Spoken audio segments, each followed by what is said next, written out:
Welcome to hello Andhra YouTube channel. రెండు తెలుగు రాష్ట్రాల్లో చాలా ఆసక్తిగా గమనిస్తున్నటువంటి పార్లమెంట్ స్థానాల్లో కడప పార్లమెంట్ కూడా ఒకటి. దీనికి ప్రధాన కారణం అక్కడ కాంగ్రెస్ పార్టీ నుంచి షర్మిల పోటీ చేస్తుండడం.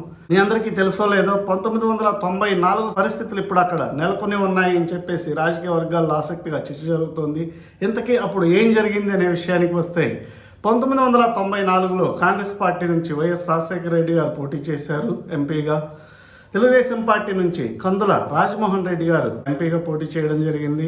అయితే వీరిద్దరి మధ్య తీవ్రమైన హోరాహోరీ పోటీలో రాజశేఖర రెడ్డి గారు కేవలం 5,435 ఓట్ల మెజార్టీతో గెలవడం జరిగింది. ఎంపీ స్థానానికి అంత తక్కువ మెజార్టీతో గెలవడం అనేది ఆల్మోస్ట్ ఓడిపోయినట్లే లెక్క. అప్పుడు అక్కడ ఉమేష్ చంద్ర ఐపీఎస్ ఆఫీసర్గా పనిచేస్తున్నారు. మీ అందరికీ తెలిసిందే, రిగ్గింగ్ జరిగింది అన్న ఆరోపణలతో కొన్ని బ్యాలెట్ బాక్సులు అప్పుడు పక్కన పెట్టారు, కౌంటింగ్లోకి తీసుకురాకుండా. అయితే తర్వాత రిటర్నింగ్ అధికారిని ఎలాగోలా ఒప్పించి ఆ బ్యాలెట్ బాక్సులు తీసి కౌంటింగ్లో పెట్టడంతో ఆ 5,435 మెజార్టీ అనేది రాజశేఖర రెడ్డి గారికి దక్కడం జరిగింది. ఇక విషయానికి వస్తే ఇక్కడ 2014, 2019లో వైఎస్ఆర్సీపీ నుంచి అవినాష్ రెడ్డి గెలిచారు. అవినాష్ రెడ్డికి 2014లో 1,80,000 మెజార్టీ రావడం జరిగింది. 2019లో మీ అందరికీ తెలిసిందే, అప్పుడున్నటువంటి రాజకీయ పరిణామాల నేపథ్యం, అదేవిధంగా వివేకానంద రెడ్డి గారి హత్య వెరసి అవినాష్ రెడ్డికి 3,80,000 మెజారిటీ వచ్చింది. అంటే దాదాపు 7,80,000 ఓట్లు వైఎస్ఆర్సీపీకి పోలయ్యాయి.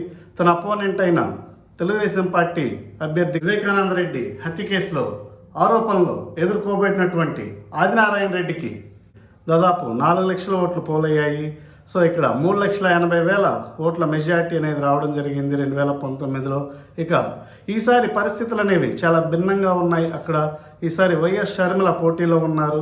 వైఎస్ షర్మిల ఈసారి ఆ 3,60,000 మెజార్టీ అనేది చేల్చబోతున్నారు అన్న చర్చ అయితే జోరుగా జరుగుతుంది. దీనికి ప్రధాన కారణం అక్కడ ఉన్నటువంటి ముస్లిం, క్రిస్టియన్ ఓటర్లు, ఎస్సీ సామాజిక వర్గానికి చెందిన ఓటర్లు, అదేవిధంగా ఇతర బీసీ ఓటర్లు కూడా ఈసారి కాంగ్రెస్ పార్టీకి కొంతమేర అనుకూలంగా ఉన్నారు.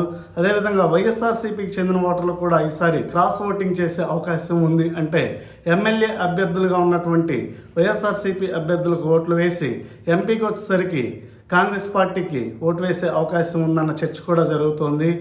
ఇదే జరిగి వైఎస్ఆర్సీపీ ఓట్లు డివైడ్ కానీ అయితే తెలుగుదేశం పార్టీ అభ్యర్థి భూపేష్ ఈజీగా గెలిచే అవకాశం అయితే ఉంది అని చర్చ అయితే జరుగుతోంది. ఇక అక్కడ దాదాపు 7 అసెంబ్లీ సెగ్మెంట్స్ అనేవి ఉన్నాయి కడప పార్లమెంట్ పరిధిలో. వీటిలో దాదాపు 3 అసెంబ్లీ సెగ్మెంట్స్ అనేవి తెలుగుదేశం పార్టీకి అనుకూలంగా ఉన్నాయి. ప్రొద్దుటూరు, కడప, మైదుకూరు. ఇక వైఎస్ఆర్సీపీకి అనుకూలంగా 2 అసెంబ్లీ సెగ్మెంట్స్ ఉన్నాయి, పులివెందుల, బద్వేలు. ఇక కడప, కమలాపురం, జమ్మలమడుగు, ఈ 3 నియోజకవర్గాల్లో కూడా చాలా టఫ్ ఫైట్ నడుస్తుంది.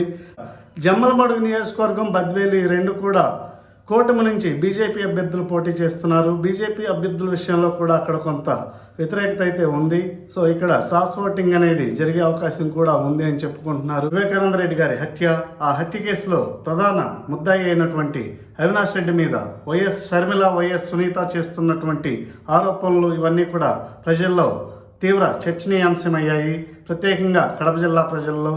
ఇక అన్నీ కలగలిసి ఈసారి అక్కడ వైఎస్ఆర్ కాంగ్రెస్ పార్టీకి తీవ్రమైన వ్యతిరేకత ఉందని చెప్పుకోవాలి.